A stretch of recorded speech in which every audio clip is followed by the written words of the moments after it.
ये एक graded inequality, इसको थोड़ा समझाइए, क्योंकि इसमें वो बता रहे हैं कि जिस तरीके से हर जाति अपने से नीचे एक जाति खोज लेती है और उसको उससे अपने आप को ऊपर मानती है, उसको नीचे मानती है। और इवन की ये लिख रहे हैं कि इसमें ब्राह्मणों में भी ये चलता है कि कौन ब्राह्मण किस ब्राह्मण से ऊंचा है, किस ब्राह्मण से नीचा है।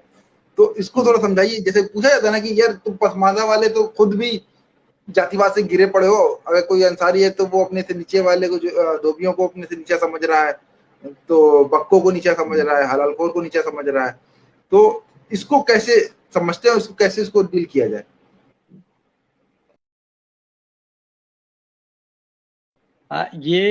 बाबा अंबेडकर ने ग्रेडेड इनइक्वालिटी एक शब्द का इस्तेमाल किया, जिसको अप्रोप्रिएट करके बहुत ही गलत अर्थ दिया गया।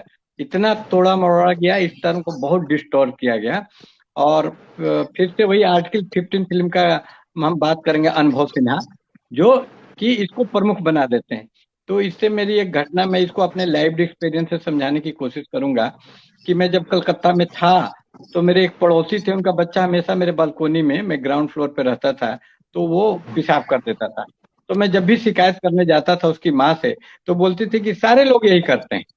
तो ये एक बड़ा घिसा पीटा तर्क होता है। हमारे बहुत सारे दोस्त भी ऐसा तर्क करते हैं कि मैं कोई आलोचना करता हूँ कि भाई तुमने फलाना गलती कर दी, तो सब लोग तो यही गलती करते हैं। तो किसी चीज को डाइल्यूट करना, उसके इंटेंसिटी को पूरी तरह से खत्म, जैसे आप बोलें कि ब्लैक लाइट मैटर्स, तो बोलते हैं कि व्हाइट लाइट मैटर नहीं करते, सारा लाइट, कि सभी लोग ऐसे हैं, मैं ही नहीं हूँ। तो ये किसी चीज के प्रभाव को, उसके इसेंशियलिटी को खत्म करने का एक घिसा पीटा बड़ा ही फैलासी वाला तर्क है।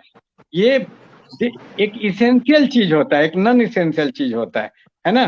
तो आप जैसे दो, इसके वर्गीकरण ही सब, मैमेलिया जो है, और जैसे जीव वर्ग में वर्ग, स्तनधारी वर्ग होता है, एक पक्षी वर्ग होता है। तो स्तनधारी और पक्षी वर्ग में बहुत फर्क है। तो एक आदमी बोले कि नहीं, स्तनधारी में भी फर्क है, वो बंदर भी स्तनधारी है और हिरण भी है, लेकिन दोनों में कितना फर्क है। लेकिन फिर, और इससे उस क्लासिफिकेशन को नाजायज करार दे, तो ये बहुत ही अवैज्ञानिक धारणा है कि आप एक छोटे से जो अंतर को आप बड़े अंतर, हमको देखना होगा कि इसेंस, जो सचमुच का जो इसेंशियल, एक प्लेटो एक टर्म का यूज करता है, इसेंस, कि जो ज्यादा मूल तत्व क्या है। जैसे हम आम को आम क्यों बोलते हैं, सांप सांप क्यों है, अपने विष के लिए। उसका चमड़ा इसेंशियल चीज नहीं है, उसका विष है, जिससे वो डिफाइन होता है। तो जात पात किस चीज से डिफाइन होता है, प्रिविलेज से। वो प्रिविलेज अंसारी को भी नहीं है, बक्खों को भी नहीं है। तो इस मामले में वो डिफरेंट नहीं है अंसारी, और उसका सिर्फ पेशा अलग है।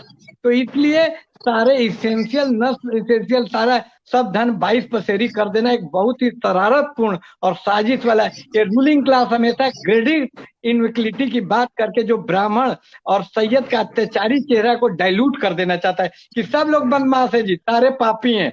तो मेन पापी से इससे ध्यान हट जाता है। इस सिद्धांत का पुरजोर विरोध करना चाहिए हम लोग को।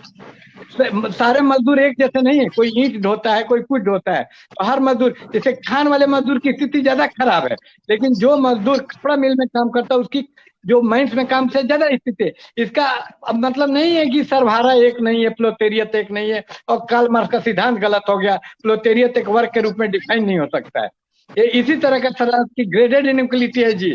मजदूर एक नहीं है, कपड़ा मजदूर अलग है, खान का मजदूर ज्यादा सताया हुआ है। तो ये लेकिन अंतर इसेंशियल नहीं है। बुर्जुआ यानी पूंजीपति और मजदूर का अंतर ज्यादा इसेंशियल है, क्योंकि अत्याचारी है।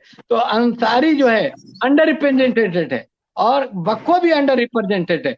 दोनों को जनसंख्या के अनुपात में अपना सीट नहीं मिला है, देखिएगा। तो ये समानता ज्यादा इंपॉर्टेंट है, मक्खी बराबर। 3.2 में 0.2 पर ध्यान देंगे कि 3 पे ध्यान देंगे, हमको ये बताइए। 3 पे देंगे ना। हम लोग फिजिक्स में जी। पढ़ते हैं सिग्निफिकेंट फिगर नन। तो ये जो ब्राह्मण और दलित का अंतर है वो सिग्निफिकेंट है।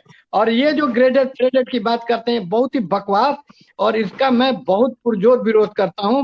और ये हमको किसी तरह से भटकाने का चाल है।